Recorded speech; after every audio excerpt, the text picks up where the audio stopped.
Jim Gazzolo, Heath, Schroyer, back on Poke Nation. The year's coming to a close real quick. Only a couple of shows left this year.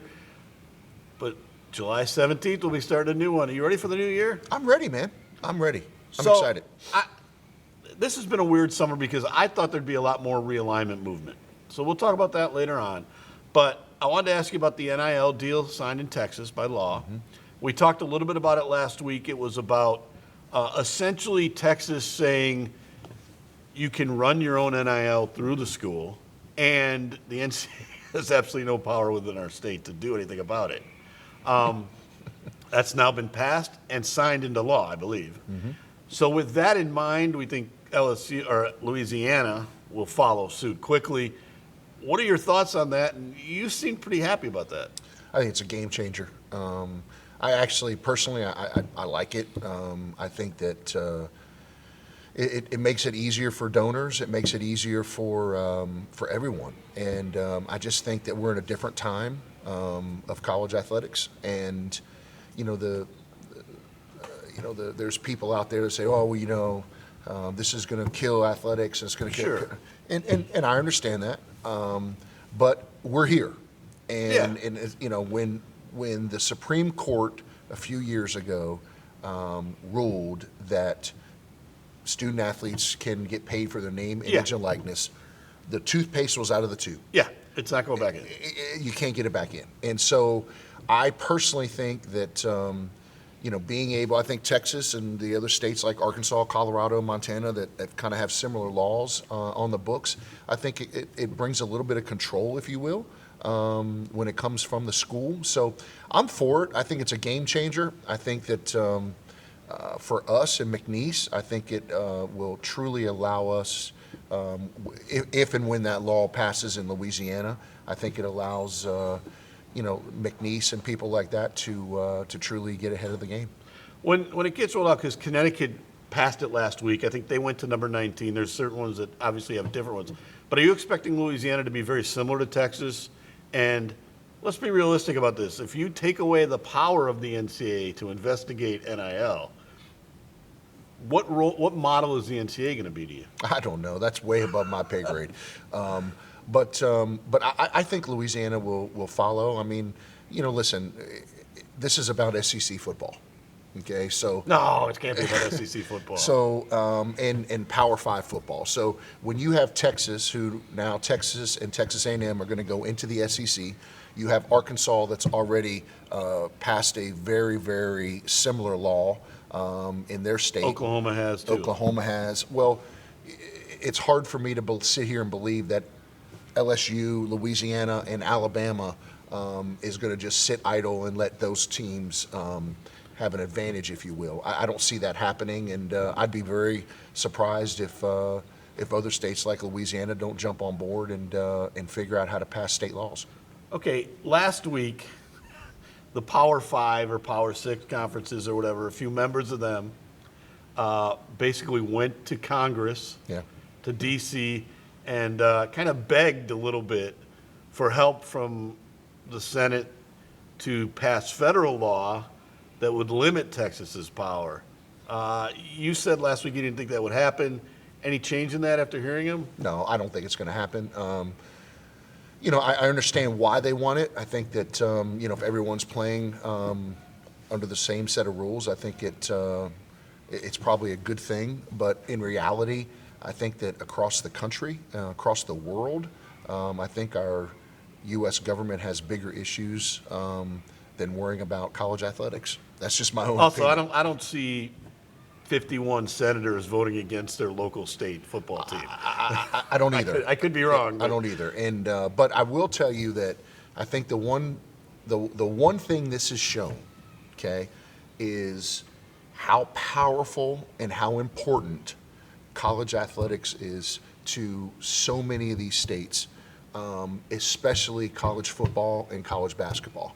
At the end of the day, it's what it is. And I think that it's truly evident now when you have the president of the NCAA coming in lobbying, you have Nick Saban meeting Steve Scalise, you have all these people because it is big time business. And we've said it on this show before, for people out there to not understand that college athletics is a business, they're greatly mistaken. And why you want to get to FBS.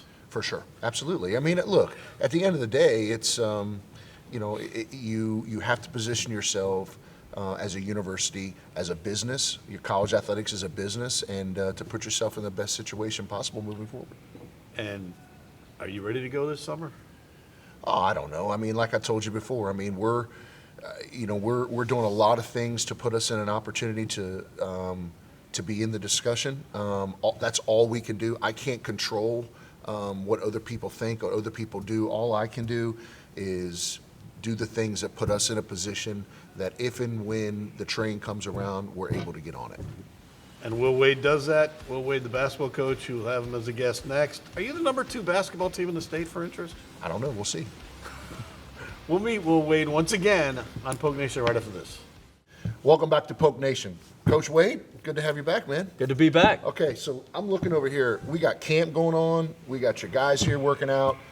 Let's talk about camp first. What do we got? Talk about camp. What's going on? We got a lot of stuff. We got over 130 kids this week. Wow. I think we're going to have 150 the second week. So it's been fun. We're just getting rolling with the camp, but it'll be fun. It'll be a fun week.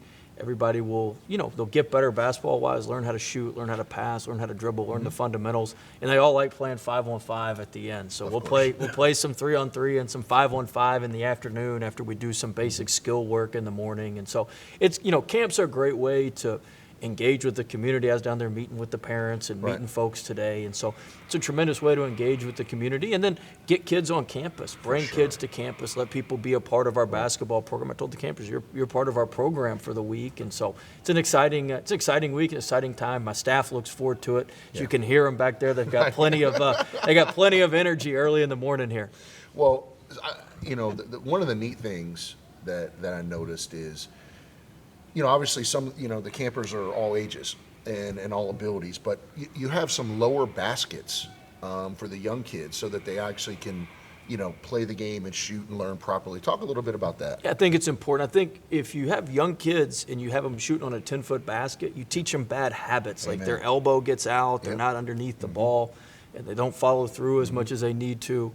And so if you can put them on a basket that they can find some success on, as they grow, they'll naturally, if it's a 8-foot basket and a 9-foot basket, then you get them to 10 feet, they'll grow into that as opposed to just throwing them right onto 10 feet and expecting them and they're airballing it and then, they don't enjoy it and they don't think they can shoot, they don't think they're any good, and then they just give up on basketball. And so I think that part's really, really important is to make sure that we're teaching them the right fundamentals so that they can progress. Hopefully the hope is, you come to camp this year and you're on the 8-foot goal, and next year you're on the 9-foot goal, you work your way up to the 10-foot goal, and you really, really learn, the proper way to shoot and the proper way to do things. That's awesome. Yep.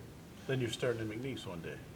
That would be good too. That would be great. That would be you've taken it out a couple more chapters, but that would be a great end goal.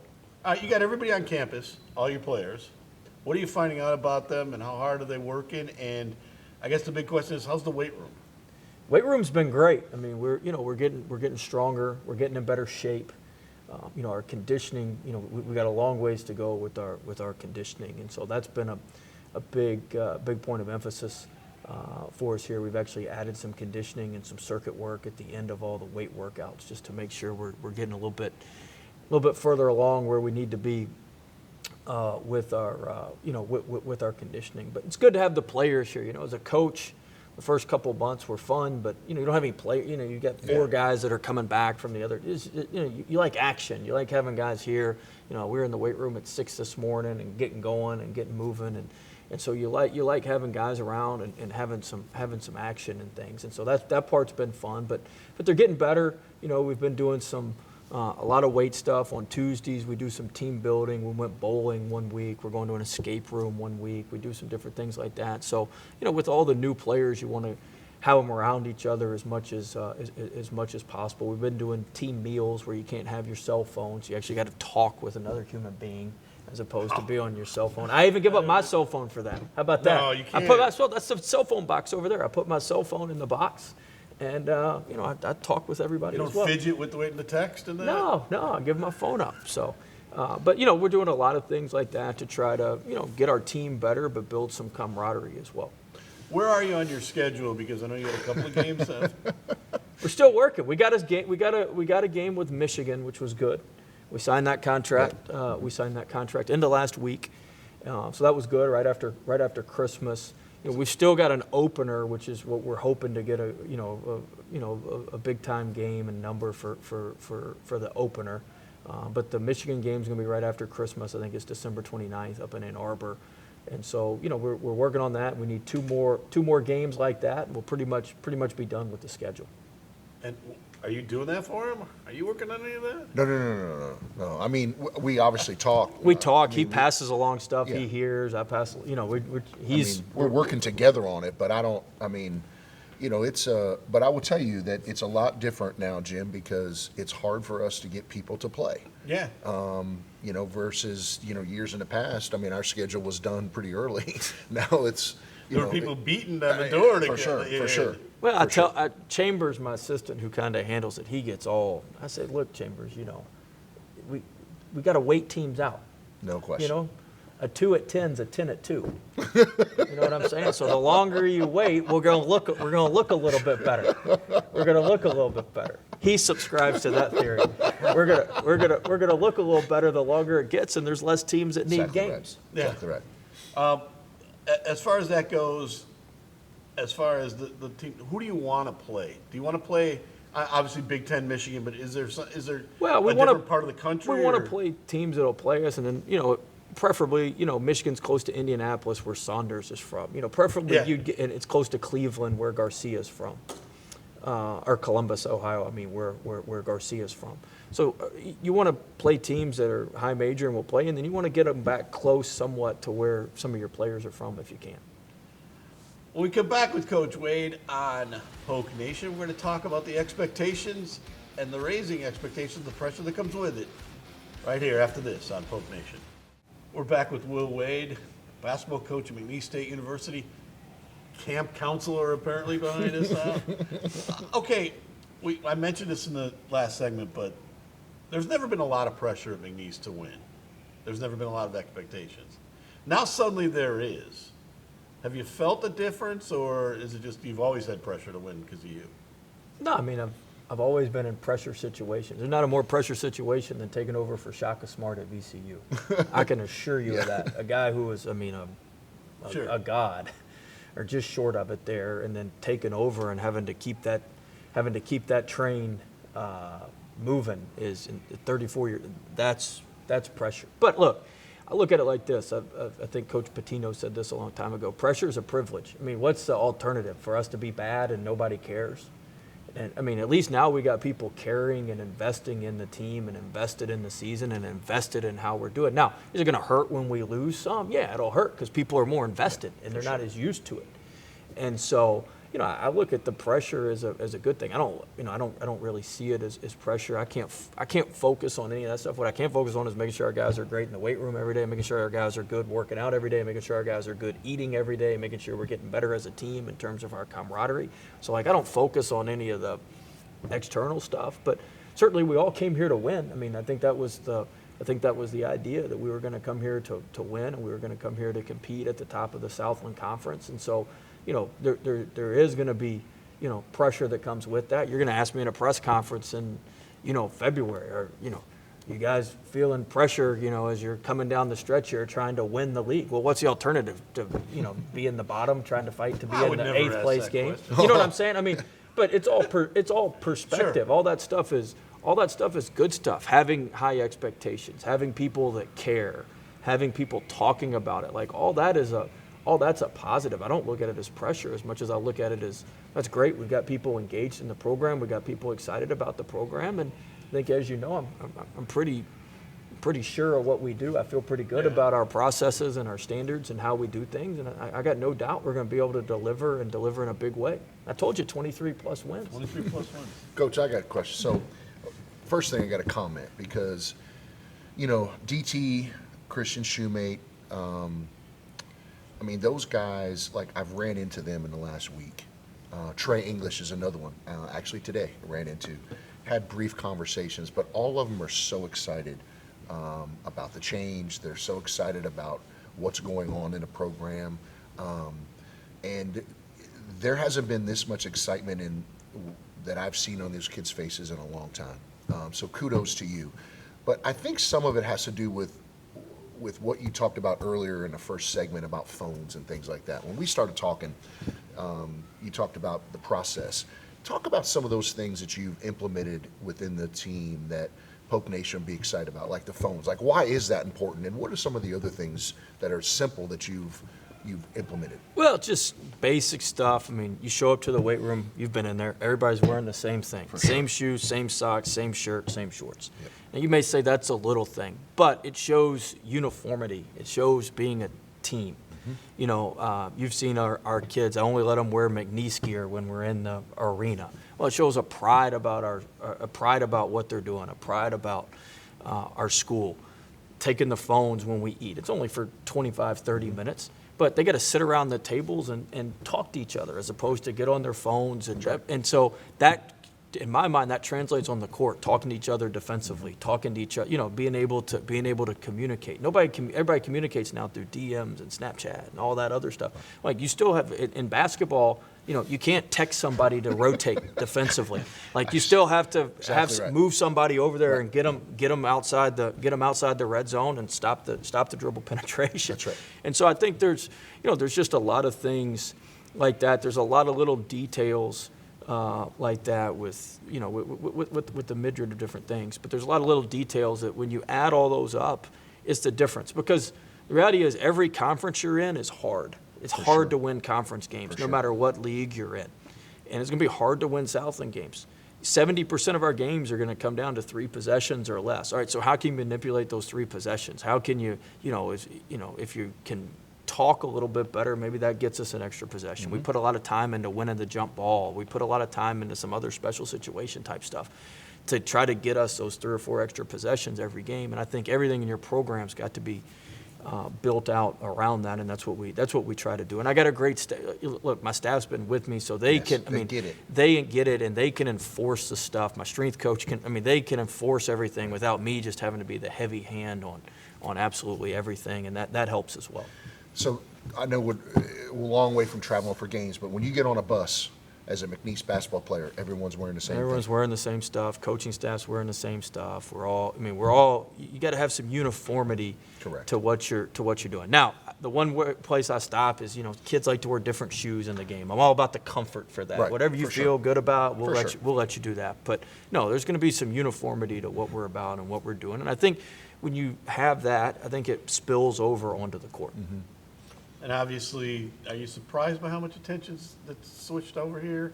Or, because you've been around the state.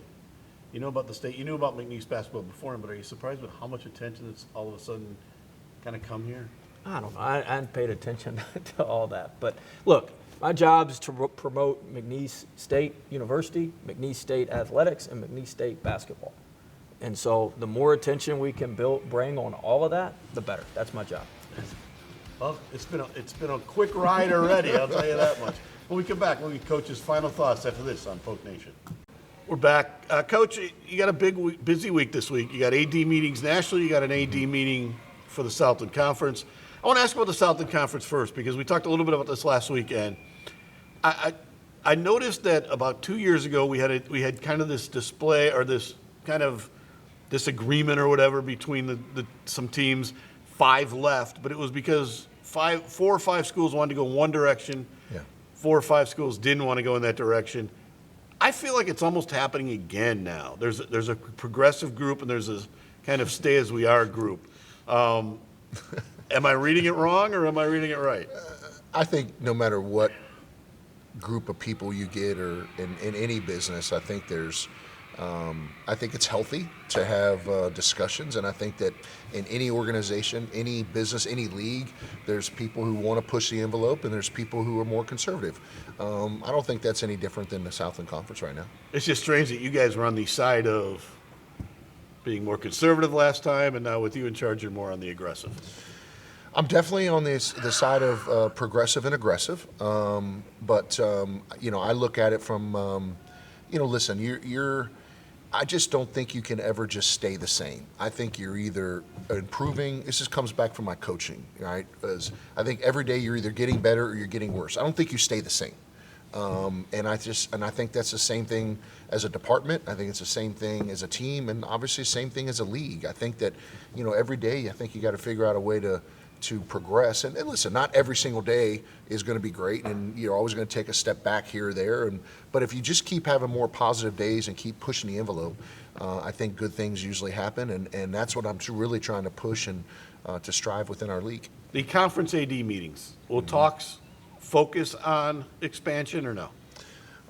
It's always a focus. I think expansion is a necessity for us, especially with football scheduling.